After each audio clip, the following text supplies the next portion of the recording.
For over 1,000 years, Rome wasn't just an empire. It was pretty much the entire known world. It felt invincible, like it would last forever. But it didn't. It fell. And the real question isn't just that it fell, but how. That's what we're going to dig into. The anatomy of its collapse. So how does the world's greatest empire just disappear? Well, the thing is, it wasn't some big, sudden explosion. It wasn't one lost battle or one terrible emperor that did it in. Nope.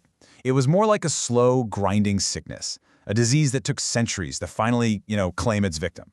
And if we can understand that process, it tells us a whole lot about how things, even massive things, fall apart.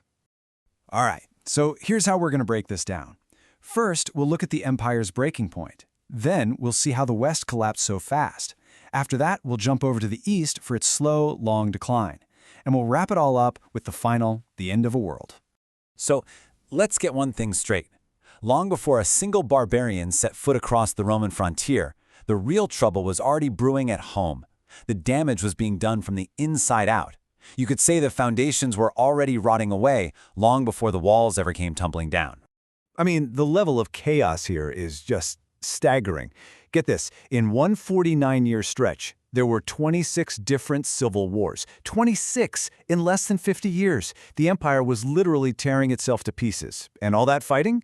It just fueled massive corruption, cratered the economy, and it meant Rome had to start hiring mercenaries who, frankly, couldn't care less about the empire. It was the perfect storm of self-destruction.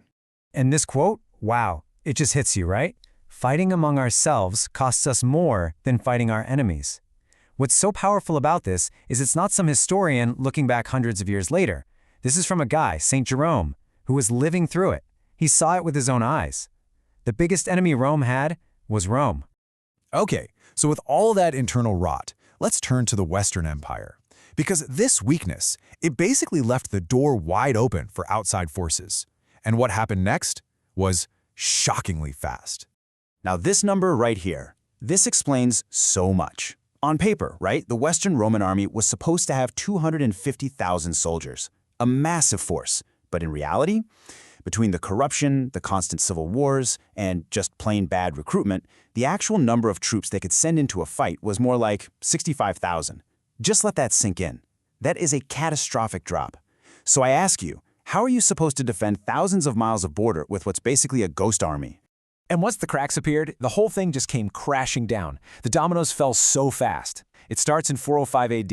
A crazy cold winter freezes the Rhine River solid, and boom, massive groups of barbarians just walk right into Gaul. Only 5 years later, the unthinkable happens. The city of Rome is sacked for the first time in 800 years. Then, North Africa, the empire's breadbasket, falls to the Vandals. That's a gut punch. And by 476 AD, it's over. The last emperor is kicked out. Think about it. In the span of a single human life, the Western Roman Empire was just gone. But hold on, because that's not the end of the story. Not even close. While the West is completely imploding, the eastern half of the empire is following a totally different path. It was wealthier, had more big cities, and its capital, Constantinople, was a fortress. They were on a completely different trajectory. How different? Well, the Eastern Roman Empire survived for another 1,000 years. 1,000. Just wrap your head around that. While Western Europe was plunging into the quote-unquote Dark Ages, the Roman flame was still burning bright in the East. And make no mistake, they called themselves Romans, and for a very long time they absolutely had the power to back that claim up. So that brings up the big puzzle, right? How in the world did one half of the empire manage to stick around and even thrive for another millennium? And after all that time, what could possibly bring it down? Well, for a while there, it actually looked like they might put the whole thing back together. In the 6th century, you have this incredibly ambitious emperor, Justinian, and his general, Belisarius. This guy was a military genius, launches this stunning blitz. They reclaim North Africa, they take back Italy, they even get a foothold in Spain. It was just a breathtaking show of force, proving how strong the East still was. But that dream of a restored empire, it just couldn't last. See, here's the key difference. The East didn't face one wave of enemies like the West did. They faced wave after wave after wave of new enemies. First, it was the powerful Sasanian Persians. Then came the explosive rise of the Arab caliphates. After them, the Seljuk Turks. And then, in the most tragic twist of all, they were even attacked by fellow Christian crusaders from the West. And you can see the cumulative effect of all that pressure right here. This was a death by 1,000 cuts. For centuries, the empire was just being bled dry. Constant wars, internal revolts. It was this slow, agonizing grind, losing a little bit of territory here, a few thousand soldiers there, year after year, century after century. But the blow that really crippled them, the one that truly changed everything, it didn't come from a traditional enemy. It came from people who were supposed to be their allies, their brothers in faith. This is just unbelievable.